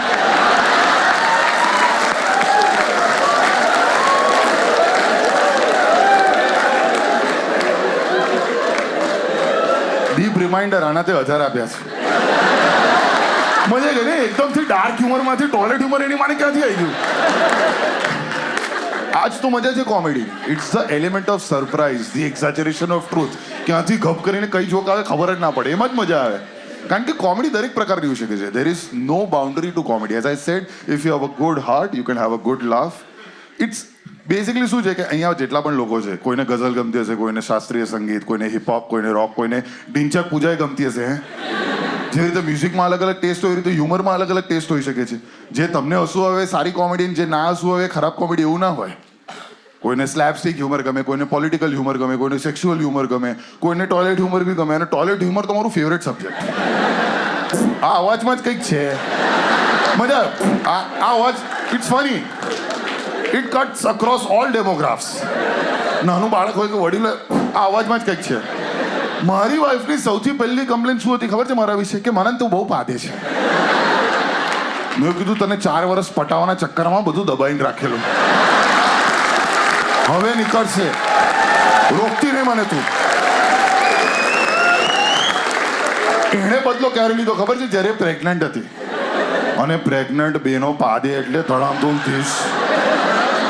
મેં કીધું વિદ્યા તું આટલું બધું પાદે છે, મને ઇન્ફિયોરિટી કોમ્પ્લેક્સ થઈ ગઈ. તો વિદ્યા પછી લોજિક આપે કે ના ના એ તો 2 જણની હોય ને એટલા માટે. આ શું લોજિક છે? આ શું રેન્ડમ લોજિક છે? મજા આવી રહી છે મલાડ? સો ફાર સો ગુડ. નાનપણમાં બહુ બધા નાના નાના અચીવમેન્ટ્સ કર્યા, અહીંયા સુધી આજે પહોંચ્યા છે. પહેલું સ્પેશિયલ જ્યારે શૂટ કરેલું, ખબર નહીં કોઈ જોશે કે નહીં, પણ એના ઉપર મિલિયન્સ ઓફ વ્યૂઝ આવી ગયા. અને 5 વર્ષ પછી હું આ સ્પેશિયલ શૂટ કરી રહ્યો છું, એ પણ મારા બર્થ પ્લેસ મલાડમાં. So I am really happy today.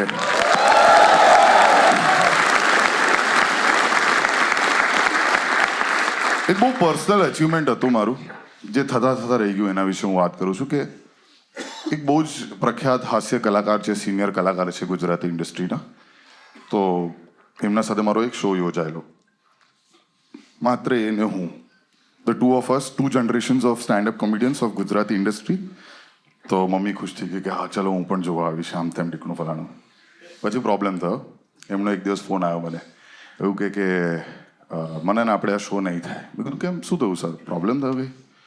ના તું, મેં તારી જોક્સ જોઈ અને તું માનો બહુ મજાક ઉડાવે છે, અને જે વ્યક્તિ માનો મજાક ઉડાવે એના સાથે હું સ્ટેજ શેર ના કરી શકું.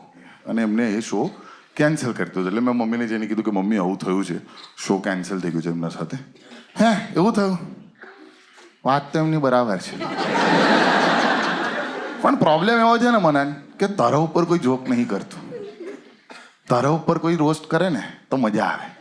તો please welcome with a huge round of applause here to roast me my mother, 75-year-old Kaushika Desai.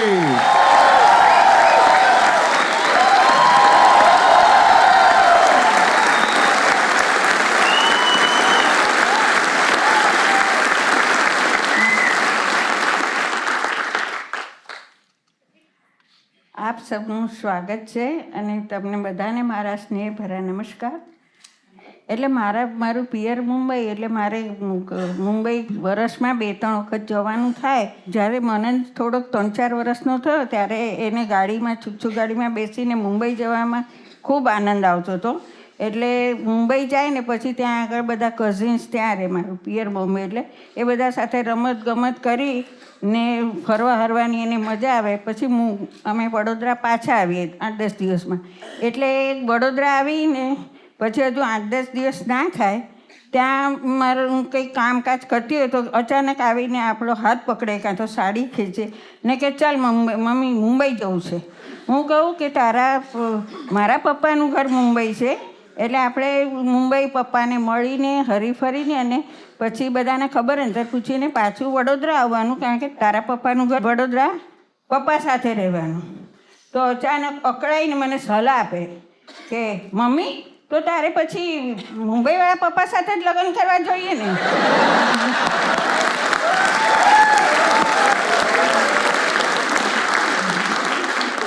અને એ સાથે બીજું કહું તો મનન અને વિદ્યાની હમણાં નજીકના જ ભૂતકાળમાં લગ્ન જયંતિ ગઈ. એ લોકોના લગ્નને આજે મનન વિદ્યાના લગ્નને આજે 12મું પત્યું અને 13મુંની શુભ શરૂઆત થઈ છે.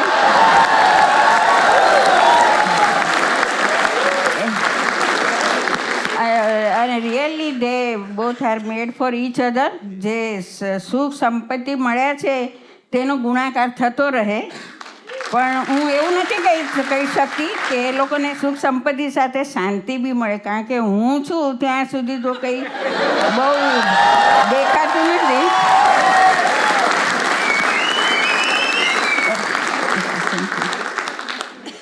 અને મારા જીવનના 70 વર્ષ સુધી છે ને આપણને કોઈ એક સત્કાર કે બહુમાન કર્યું જ નથી.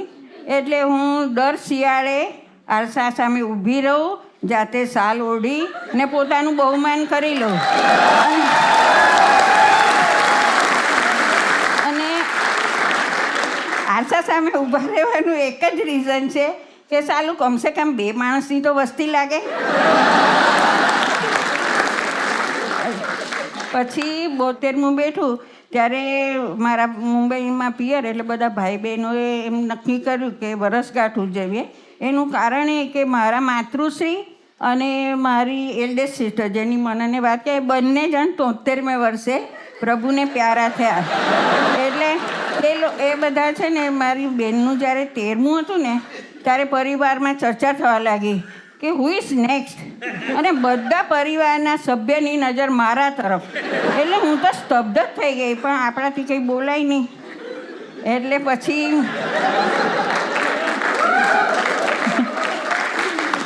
એટલે એ લોકો બધાને એમ જ કે હવે આ કૌશિકા બી 73 વર્ષે, આ લોકો ગયા જ એટલે કૌશિકા બી 73 વર્ષની આસપાસ ઉકલી જશે. એટલે એ લોકોએ મારું ધામધૂમથી વરસગાંઠ ઉજવી, મને બહુમાન કરીને શાલ ઓઢાડી, સુંદર શાલ ઓઢાડી. પણ મારા પિયરિયા જરા દીર્ઘ દ્રષ્ટિવાળા, એટલે એ લોકોએ શું કર્યું કે શાલ સાથે કફનની બી વ્યવસ્થા કરી નાખી. હવે જરાક મનનની વાત કરું. એટલે દરેક કુટુંબમાં બધાને અનુભવ છે, લેડીઝને ખાસ, કે દરેક ઘરની અંદર 3 એવી વ્યક્તિ હોય છે, એક ટાબરિયો, એક સાવરિયો ને એક માવડિયો. ને એમાં સાવરિયા સાથે માવડિયો 1 પર 1 ફ્રીની સ્કીમમાં તદ્દન મફતમાં મળી જાય. ને મને તો 3યના અનુભવ. ને અત્યારે એનું એક જીવંત ઉદાહરણ આપની પાસે છે, મારો ટાબર. અત્યારે એક કોમેડિયન છે, પણ એટલે જ્યારે નાનો હતો ને ત્યારે બહુ શરારતી ને નિર્દોષ અને નટખટ પણ હતો. એટલે આપણને ત્યારે ગમે, પણ ઘણીવાર એટલું જીદ કરે ને કે આપણને એમ થાય કે આ તો સાલો પેન્શન છે, એટલે PIN પેન્શન લાગે. પણ આજે ખરું કહું તો એ મારું પેન્શન છે. એટલે એક દિવસ એવું બન્યું કે હું કરિયાણું ભરવા બેઠી, અને અમારું તો ભાડાનું ઘર, એટલે આમ રસોડાની સામે લાંબો પેસેજ હતો. તો હું કરિયાણું ભરવા બેઠી ને પછી મેં ખાંડની આમ ડબ્બા બધા લઈને બેઠી હતી. એટલે એમાં મનન આમ આવ્યો, આમ 7.5 પાઉન્ડનો જન્મેલો. એટલે આવ્યો આમ એલિફન્ટની જેમ દોડતો. પછી મને આવીને મારી સામે ધબાક કરીને બેઠો. તો પછી મેં ઓકે હું કંઈ બોલી નહીં. પછી મેં પેલું ખાંડ ભરવા માટે ડબ્બો આમ લીધો ને તો ડબ્બો જ ખેંચી લીધો. પછી મને કે હું ખાંડ ભરું, એટલે કે હું ભરું એમ કહીને કોથળી બી ખેંચવા લાગ્યો. અરે મેં કહ્યું તને ભરતા ના ફાવે, તું રવા દે. પણ માને નહીં, અને પાછું એકના બે કામ થાય એટલે આનાકાની કર્યા વગર મેં એને કોથળી આપી દીધી. ને ભાઈ જોશમાં ફટાક કરીને કોથળી આમ કરી અને ડબ્બામાં ભરી. તો એમાં એવું થયું કે અડધી ખાંડ નીચે વેરાઈને વિખેરાઈ ગઈ. એટલે આમ સામાન્યપણે બધા જ બાળકો નાના હોય ને ત્યારે તો એ લોકો જિદ્દી પણ હોય અને એ લોકો જરા સ્પષ્ટ ઉચ્ચારણ ના હોય, પણ અહીંયાથી એ લોકો તેજ હોય કે એ લોકોને શું કરવું છે એ ધ્યાન રાખે. એટલે મને આવ્યો ગુસ્સો, એટલે મેં જરા એને જોરથી ઘાટો પાડીને કીધો કે મને જો ખાંડ ઢોળી ને. ગભરાઈ ગયો અને રડમાં સવારથી. મને કે મમ્મી ગાંઠ ધોઈ એમ કરીને ગભરાઈ.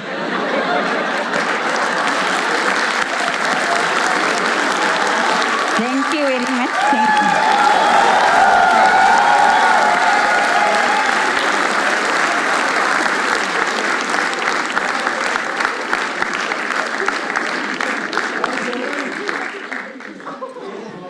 દારૂણ હતો ને મારી 75 વર્ષની મમ્મી સ્ટેજ પર ગાંડ કહેશે. એટલે બધી તોતડી ગાળો જે બોલાવતા હતા ને એ મારી મમ્મી જ મને બોલાવતી હતી. મારી મમ્મી અમેઝિંગ છે. ટોન્ટ મારવામાં કોઈ દિવસ, એક તો શું છે કે ઇન્ડિયન પેરેન્ટ્સ કોઈ દિવસ તમારાથી પ્રાઉડ ના હોય. એ લોકો ટોન્ટ મારીને તમને પ્રાઉડ ફીલ કરાવડાવે. જેમ કે મેં મારી મમ્મીને કીધું, જો મમ્મી આપણે રિવર્સ નેપોટિઝમ કર્યું. તારા દીકરાએ પોતાની માને લોન્ચ કર્યો. તો મમ્મી મને કે તને આ જીવનમાં કોણે લોન્ચ કર્યો? ફિનિશ. મારી મમ્મીના અમુક ટોન તો ખતરનાક હોય. તે દિવસે મારી મમ્મી મને કહેવા લાગી કે દીકરી તો પારકું ધન હોય, પણ મને જ્યારે લગ્ન થયા ત્યારે ખબર પડી, તારા લગ્ન જ્યારે થયા ને ત્યારે ખબર પડી કે દીકરો પણ પારકું ધન હોઈ શકે. 3 દિવસ પછી મને ખબર પડી કે મમ્મી મને જોરુકા ગુલામ કહી રહી છે. એવું થતું હતું કે આ બધી જોક્સ જ્યારે હું કરતો હતો ને કરિયરના શરૂઆતમાં, તો આવી બધી જોક્સ સાંભળીને મમ્મી મને કહે, શું મેં તને આ સંસ્કાર આપ્યો છે? હે બેટા, આવી બધી જોક્સ સ્ટેજ પર થાય? હે, શું મેં તને આ જ સંસ્કાર આપ્યા છે? મેં કીધું મમ્મી થોડા ઘણા પપ્પાના બી આવે, અને મારા પપ્પા સુરતથી એટલે મને ડબલ સંસ્કાર. પછી મમ્મીએ જોયું કે આ બધી જોક્સ કરીને મને ઘર લીધું, ગાડી લીધી, બંગલો લીધો, દીકરી આઈવી સ્કૂલમાં ભણે છે, લે બેટા આ 4 જોક જા રમ. એટલે મમ્મી અને મારા વચ્ચે ફિલ્ટર પ્રોસેસ આખું તૂટી ગયું છે. એટલે અમે હવે એકદમ ફ્રીલી એકબીજા સાથે વાત કરી શકીએ છીએ. એનું કારણ છે કારણ કે જ્યારે હું યંગ હતો, 17 વર્ષનો હતો, ત્યારે મારા પપ્પા ગુજરી ગયા. અને મેં અશુદ્ધ ગુજરાતીમાં એક નાનકડી વાત લીધેલી, પપ્પા છે ને, કે કશું બી હોય તો પપ્પા છે ને, પપ્પા ઇઝ ઓલવેઝ ધેર. પણ આટલા વર્ષો પછી મને રિયલાઇઝ થાય છે કે પપ્પા છે ને એટલા માટે છે કારણ કે મમ્મી છે. મારી મમ્મી જ મારી બાપ બનીને રહી છે.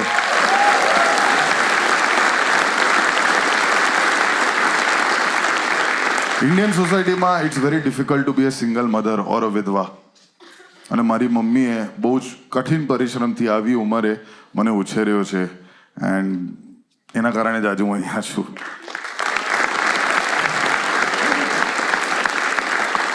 એના સેન્સ ઓફ હ્યુમરના કારણે પણ શી ઇઝ બીન ફેન્ટાસ્ટિક. જ્યારે અર્લી ઓન આવું થયેલું અને ઉઠમણું હતું પપ્પાનું, 17 વર્ષનો જ હતો, મારી સાથે શું થયું મને ખબર જ નથી, ભાન જ નથી પડી રહી. એટલી વારમાં સંકેત આવ્યો. શું થયું લે? મેં કીધું બાપા ગયા. શું થયું? શું કરવાનું છે? મેં કીધું લે આ ફોટો જા જઈને પ્રેમ કરી આવ. તો એ પાસપોર્ટ સાઇઝ ફોટો 6x6 નો લઈ આવ્યો. મેં કીધું આ ચેસબોર્ડ જેવા લાગે છે પપ્પા યાર, આ પિક્સેલેટેડ પપ્પાનું હું શું કરું? તો સંકેત પાછો દોડાયો કે આંખો ઝીણી કરીને જો પપ્પા દેખાશે. પાછા પપ્પા મ્યુઝિશિયન, એટલે બરોડાના બધા પ્રખ્યાત સિંગર પપ્પાની સામે આવીને ગાવા લાગ્યા. અને જ્યારે સિંગર્સ છે ને, સારા સિંગર રડતા રડતા ગાય ને તો તૈડાયેલું ગાય. પંખીને આ પિંજરું જૂનું જૂનું લાગે, બહુ એ સમજાવ્યું તો એ પંખી નવું પિંજરું માંગે. આવું કહીને બાબુભાઈએ એક સફેદ કોતડીમાંથી સફેદ કબૂતર કાઢ્યું, એને ડવ સમજીને ઉડાવ્યું, પંખામાં આવી ગયું, પપ્પા સાથે કબૂતર ઉઠમણું. શું કરો છો બાબુભાઈ યાર તમે? વેસ્ટર્ન કલ્ચર આ ડવ નથી, આ કોળવાળું કબૂતર છે. શું કરો તમે?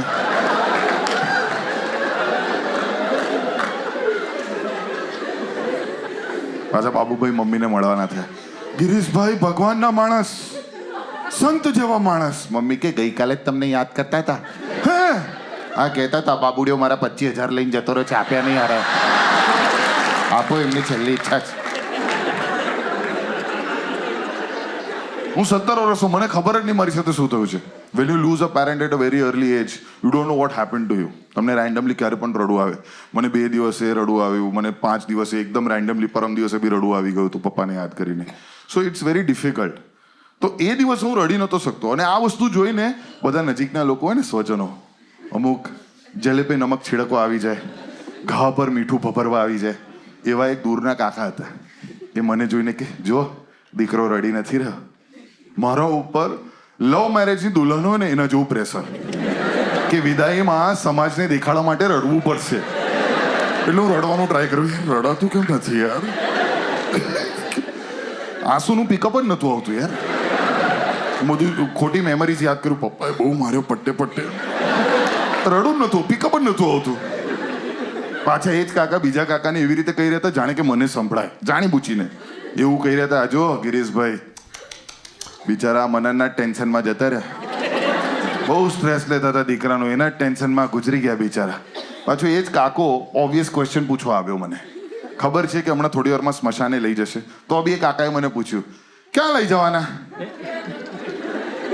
આ શું પ્રશ્ન છે કાકા, ક્યાં લઈ જવાના? બીચ પર લઈ જવાના પપ્પાને. પપ્પાને પેરાગ્લાઇડિંગનો બહુ શોખ હતો. અગ્નિ સંસ્કાર આપીને પેરાગ્લાઇડિંગ અને અરેબિયન સીમાં જ અસ્થિ વિસર્જન, ત્રણેય પ્રક્રિયા એક સાથે. બોલો, તમારે જવું છે? બીજું પેરાશૂટ તૈયાર રાખો. બોલો.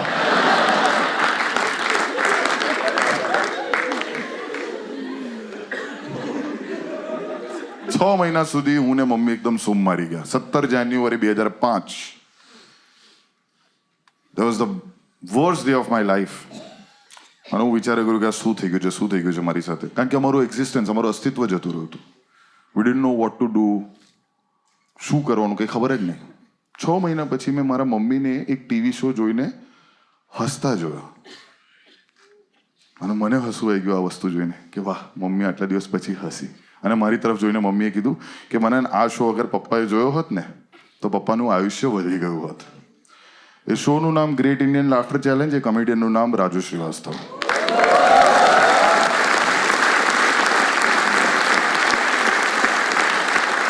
એ નાના એક ક્ષણના કારણે આજે હું કદાચ તમારી સામે કોમેડી કરી રહ્યો છું. એ નાના ક્ષણના કારણે મારી મમ્મીને થોડું બી ઇમોશનલી તમે હર્ટ કરી દો ને તો મમ્મી ફ્લિપ મારી જાય. શું મેં તને આ વસ્તુ જોવા માટે 9 મહિના કોકમાં રાખેલો હે બેટા? મેં કીધું મમ્મી ઓપ્શન નતું ડાયટ કોક કેવું કઈ.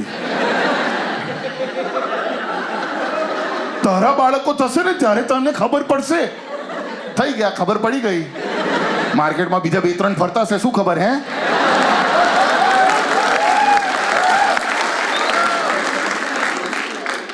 ગુજરાતી મમ્મીને તમે કોઈ દિવસ લોજિકમાં હરાવી ના શકો. અને ગુજરાતી માં કોઈ દિવસ પોતાની ભૂલ ના સ્વીકારે. એના સામે લોજિક મૂકી દો, ફેક્ટ્સ મૂકી દો, ટ્રુથ મૂકી દો, અર્નબ ગોસ્વામી, રવીશ કુમાર બધાને મૂકી દો, તોય માં કહેશે ના ના ના ના. માં છેલ્લે બ્રહ્માસ્ત્ર કરશે. પપ્પાને આવવા દે કહું છું. નહીં આવે તો ગયા પેરાગ્લાઇડિંગ કરવા, ક્યાંથી આવવાને? કારણ કે મારા બાપાએ છે ને બહુ ચીલ હતા. મારા જીવનનું સૌથી પહેલું પોન્ડનું કોન્વર્ઝેશન મારા પપ્પા સાથે કરેલું, જે મેં અશુદ્ધ ગુજરાતીમાં વાત કરેલી. અને મેં જીવનનો સૌથી પહેલો દારૂ પણ પપ્પા સાથે જ પીધેલો. હા, હેવર્ડ્સ 5000 દેશી ઠર્રો મોટો કાચનો. એ પણ પપ્પાએ મને મિક્સ કરીને આપ્યો પાણી સાથે, બિયર. અમુક કરીએ એ બેવડાઓ બધા. પપ્પા ગુજરી ગયા પછી મમ્મીએ કીધું કે બેટા, એ જ્યારે પહેલી વખત પપ્પાએ તારી સાથે પીધેલું ને તે પીધેલું ને એ પપ્પા માટે પણ પહેલી વાર હતું.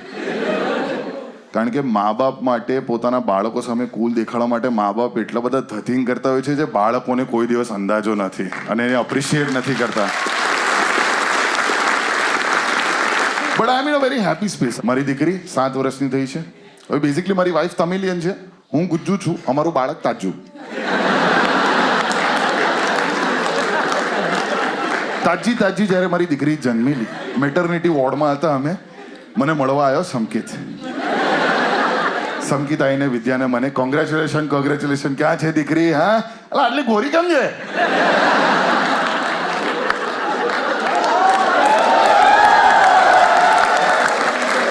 જો હમણાં તડકે સુકાવ મૂકીશું અગાસી પર, આવશે ધીરે ધીરે કલર આવશે ટોપા. પાછું મા બાપનું કેવું હોય ખબર છે? આપણા મા બાપ સર્વાઈવલ મોડમાં જીવ્યા છે, જેથી આપણને પ્રિવિલેજ મોડ મળે. અગર જીવન એક વિડીયો ગેમ છે તો આપણા મા બાપ છે ને હાર્ડ સ્ટેજીસ રમે છે, જેથી આપણને ઇઝી સ્ટેજીસ મળે. એમાં બી મારી માઈને કહેશે આ બરાબર નથી કરી રહ્યો તું. તો આપણને પણ એવું થાય ને કે આપણે આપણા બાળકો માટે સારું કરીએ, રાઈટ? જેમ કે મારા મા બાપે સ્ટ્રગલ કરીને મને આટલો ઉછેર્યો. હવે મને એવું થાય છે કે હું ઇંગ્લિશ મીડિયમની સ્કૂલમાં ભણ્યો તો હું મારી દીકરીને આઈબી સ્કૂલમાં મૂકું. આઈબી સ્કૂલમાં શું કરાવે છે? લાખોની ફીસ લઈને finger song. Where is Thumbkin? Where is Thumbkin? Here I am, here I am. Where is Pointer? Where is Pointer? Here I am, here I am. Where is Middleman? Where is Middleman? 4 વર્ષના 21 બાળકો પોતાની teacher સાથે middle finger દેખાડી રહ્યા છે ક્લાસરૂમમાં. મેં કીધું આ બધું મફતમાં શીખવાડીશ, મારી પાસે મોકલો. કક્કો બક્કો શીખવાડો, આ શું શીખવાડો છો તમે લાખોની ફીસ લઈને?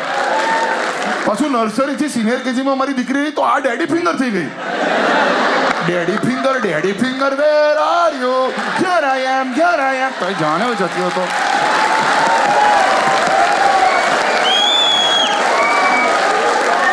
નોનસેન્સ. શું અપાવે કોન્સ્ટન્ટલી. પાછું પ્રોબ્લેમ શું છે કે મારા જીવનની અંદર જ્યારે લગ્ન થઈ રહ્યા હતા તો 4 વર્ષ માટે મેં બહુ પ્રયત્ન કર્યા વિદ્યાને પટાવવા માટે. મેં કીધું વિદ્યા ચાલ ને, હવે we are made for each other, ચાલ ને હવે પરણી જઈએ. પણ વિદ્યા કોન્સ્ટન્ટલી એક જ રીઝન આપે, ઘરે નહીં માને લોકો. મારા ફેમિલીમાં ને એના ફેમિલીમાં સૌથી પહેલા ઇન્ટરકાસ્ટ લગ્ન. તો કે અપ્પા નહીં માનેંગે. એના કેસમાં અપ્પા કારણ કે તમિલિયન. અપ્પા નહીં માનેંગે. જ્યારે એના બાપાને પૂછ્યું તરત માની ગયા. મેં કીધું આ 4 વર્ષ શેના માટે તે મને લબડાયા? પછી જ્યારે એના પપ્પાને પહેલી વાર મળ્યો ત્યારે ખબર પડી એના બાપાને એવું લાગ્યું કે હું પણ સાઉથ ઇન્ડિયન છું.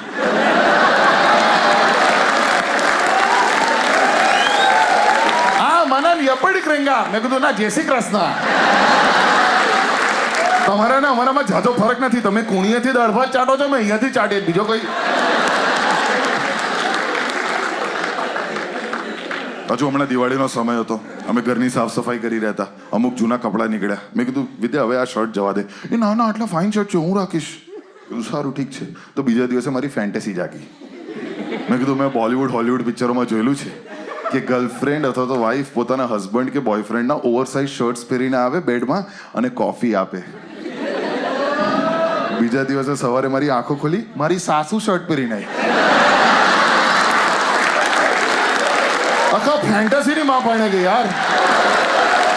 એ દિવસે પોર્ન જોવાનું બંધ કરી દીધું. મેં કીધું નહીં પોસાય, આ નહીં પોસાય. મમ્મીને કહું કે મમ્મી કંજુસાઈ ના કર, તો મમ્મી કહેશે ગુજરાતીમાં ઓલવેઝ કે એને કંજુસાઈ ના કહેવાય, એને કરકસર કહેવાય. ઇટ્સ નોટ કંજુસાઈ, ઇટ્સ કરકસર. હવે શું છે, મારી મમ્મી બાર્ગેનિંગમાં 1 નંબર, જોરદાર. હવે આગળ આટલા બધા સરસ બહેનો તમે બેઠા છો, તમે બાર્ગેન કરતા જશો, રાઈટ? તમે નથી કરી એટલે 1000માં બેઠા છો. જુઓ હમણાં 500 ને પૂછ્યું, જુઓ 500 300 બાર્ગેન કરતી વખતે દુકાનદારને શું કહો તમે? હે આટલા ના હોય પછી તમારે ત્યાં જ આવું છું. વાહ. हाँ कल ही तो लेके गई थी इतने में मेरी फ्रेंड. આમ જોવા જાવ ને તો બધા બાર્ગેનિંગ લાઇનર્સ છે ને ડબલ મિનિંગ વાળા છે. ભૈયા થોડા કમ કરો. હો આટલું બધું થોડી હોય. તમે સહેજ નીચે આવો. તમારું નહીં ને મારું નહીં, વચ્ચેનું.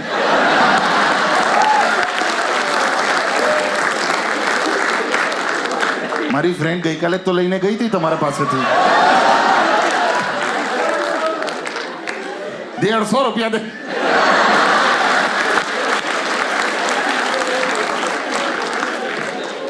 આટલું બધું થોડી હોય. બાજુવાળો તો અડધું આપે છે. દર વખતે તમારી પાસે તો આવીએ છીએ. મારી મમ્મી છે ને બાર્ગેનિંગમાં ખતરનાક. મારી મમ્મી બાર્ગેન કરે ને, ભાવ પૂછે દુકાનદારને, ભાવ પેલો જોયો કે મમ્મી ચાલવા માંડે. No room for negotiation. That's the અવલ નેગોસિએશન. મારી મમ્મીનો ખોફ છે શાકભાજી વાળો ત્યાં. તે દિવસે ધાણા સાથે ફ્રી બટાકા લઈ આવી. મારી મમ્મીનો બેસ્ટ બાર્ગેન ત્યારે હતો જ્યારે હું જન્મ્યો. મારી મમ્મીએ ભગવાન સાથે બાર્ગેન કર્યું છે, ડોક્ટર સાથે પણ બાર્ગેન કર્યું છે. ખતર હોય કેમ ના હોય, ખતરનાક છે મારી મમ્મી બાર્ગેન કરવામાં. હવે જ્યારે મારી મમ્મી પ્રેગ્નન્ટ હતી ને, હું તમને એક થોડુંક બેક સ્ટોરી આપી દઉં. મારી મમ્મીના મારા પહેલા 3 મિસકેરેજ થયેલા. યસ, મને પેદા કરવામાં મારી મમ્મીએ એકચ્યુઅલી બહુ તકલીફ વેઠી છે. મેં એને તો એવું કે આજે મનનને તો કાઢીને જ રહીશું એવું. તો જ્યારે મારી મમ્મી પ્રેગ્નન્ટ હતી ને, ત્યારે મારા પપ્પાએ એક પ્રેમ પત્ર લખ્યો મારા મમ્મીને. when she was 38 weeks pregnant. મારા જન્મના 2 અઠવાડિયા પહેલા મારા પપ્પાએ પત્ર લખ્યો છે, જે મમ્મીએ મને 3 મહિના પહેલા જ આપ્યો. એમાં મારા વિશે વર્ણન થયું છે. મારા પપ્પા મારા વિશે શું વિચારે છે એને ખાલી મારી ફેઇન્ટ મેમરીઝ છે, but this is the only thing on record જેમાં મારા બાપાએ મારા વિશે કંઈ કીધું છે, એ પણ મારા જન્મ પહેલા. મમ્મીને પપ્પા લખે છે, સીપની કૂખમાં મોતી જેવું તારી કૂંખમાં આપણું પ્રેમ બીજ. ગુલઝારે સ્પોમ વિશે લખ્યું ને એવું લાગે તમને. પાંગરતું પમરાતું દાંપત્ય જીવનની દહેલીજ પર પાપા પગલી પાડતું એ નિજ સંતાન કિલ્લોલથી ઘર સભર કરશે. કરું પપ્પાને ફોન કરું. આપણા સ્નેહનો એ આવિષ્કાર, સેતુ એ તારાને મારા પ્રેમનો, કરશે જીવન તરબતર આપણું ગિરીશ દેસાઈ. સરસ હતું. પછી આ પેદા થયો તરબતર. તો હું પેદા થયો ત્યારની આ વાત છે. મારી મમ્મીએ જ મને કીધેલી છે. It's very fascinating. What happened was my mom was born on 13th of August 1947. Yes. એના જન્મ પછી ઇવન બ્રિટિશર્સ વર લાઈક ચલો ભાઈ હવે જઈએ, હવે મેળ નહીં પડ્યા. કૌશિકા નામનું પ્રાણી આવ્યું, સાયમન ચાલ પેટી પેક કર ભાઈ. અને મારો જન્મ થયો 19 October 1987 in Malad. Yes. Of course તમારું અગર પંચાયતું દિમાગ હશે અને તમારું ગણિત સારું હશે તો તમારા દિમાગમાં વિચાર હશે કેમ 40 વર્ષ. તો મેં તમને કીધું મિસકેરેજની તો વાત છે, પણ બેઝિક પ્રોબ્લેમ એ છે કે મારા મમ્મી પપ્પા એકબીજાને ક્લિયરન્સ સેલમાં મળેલા કે જે છે આ છે. ના ના બીજો કલર નહીં મળે. ના ના એક છેલ્લો પીસ છે માસી લઈ જાઓ ને. તો છેલ્લો પીસ એકબીજાને મળ્યા અને એમાં પછી આ તરબતર પેદા થઈ રહ્યો હતો. 19 ઓક્ટોબરે સવારે 3 વાગે. એક તો જીવનમાં બધું મારું 3 વાગે જ થાય છે. હું પેદા થઈ રહ્યો હતો મલાડની દેસાઈ હોસ્પિટલમાં, અને પેદા થતી વખતે ડૉક્ટર આવ્યા હોસ્પિટલની અંદર, ઓપરેશન થિયેટરની અંદર. મમ્મીને આવીને કે બાળકનું માથું સેજ મોટું છે એટલે આપણે સી સેક્શન કરવું પડશે. મમ્મી ચાલુ ઓપરેશનમાં કેટલા થશે? ડોક્ટરે કીધું 5,000 રૂપિયા. 5,000 રૂપિયા હોતું હશે? 2 મિનિટ આપ. માતાજી શક્તિ આપ. એની માને નીકળ નીકળ. ઉભરે 2 મિનિટ.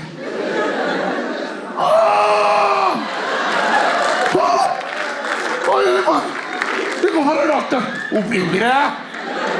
5,000 હોતા હશે, આટલું બધું થોડી હોય.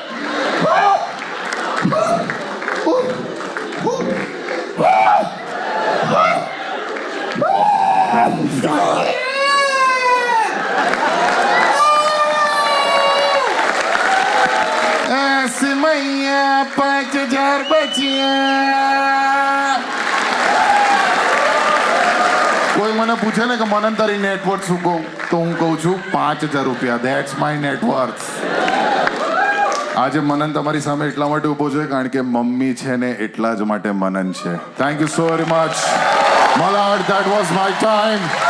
You have been a wonderful audience. A round of applause for my mother Kaushika Desai. Everybody તાળીઓ થઈ જાય એના માટે.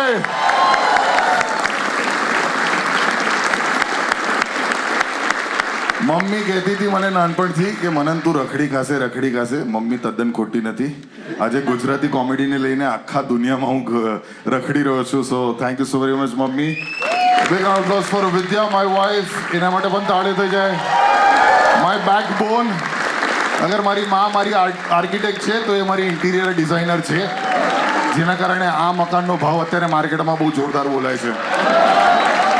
ગુડ નાઇટ, જય શ્રી કૃષ્ણ ને જતી રહેજે.